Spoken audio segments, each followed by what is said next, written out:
এক বাঁশিওয়ালা এসেছিল। তখন ফাল্গুন মাস। গাছে গাছে কত রং, কত শোভা, কত পাখির কলতান। নদীতে কি অপরূপ ছায়াময় ঢেউ, দূরপথে কি মায়াবী আলো, বাতাসে কি সুগন্ধ। এক বাঁশিওয়ালা এসেছিল।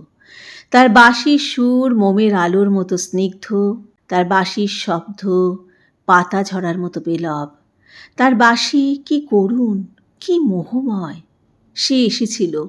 জানলার পর্দা উড়ল হাওয়ায়, দুয়ারের আগল গেল খুলে। বাগানের গাছের পাতার ডালে ছড়িয়ে পড়ল প্রজাপতির মতো রঙিন গান। আমার তখন অনেক কাজ, অনেক ঘর সংসার, সমাজ, পরিবার, দায় দায়িত্ব, অনেক অনেক। মনটা আনচান করে উঠল। ভেতর থেকে কে যেন ঠেলা লাগালো, যাও যাও, দেরি করো না। কিন্তু আমার দেরি হয়ে গেল।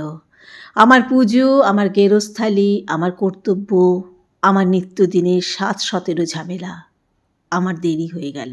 যখন সব সেরে, সব চুকিয়ে ছুটে গেলাম বাইরে, বড় দরজাটারও বাইরে, রাঙা ধুলোর বিষণ্ণ পথে, তখন বাঁশিটি পড়েছিল ভাঙা। সুরহীন স্তব্ধ গোধূলির সোনালি আলোয় বাঁশিটিকে মনে হলো যেন এক ঝরা পাতা বুঝি। আমি আমার সবটুকু দিয়ে বাঁশিওয়ালাকে খুঁজলাম। সন্ধ্যা লগনে আকাশে ফুটে ওঠা প্রথম তারাটি বলল, আমি এখানে।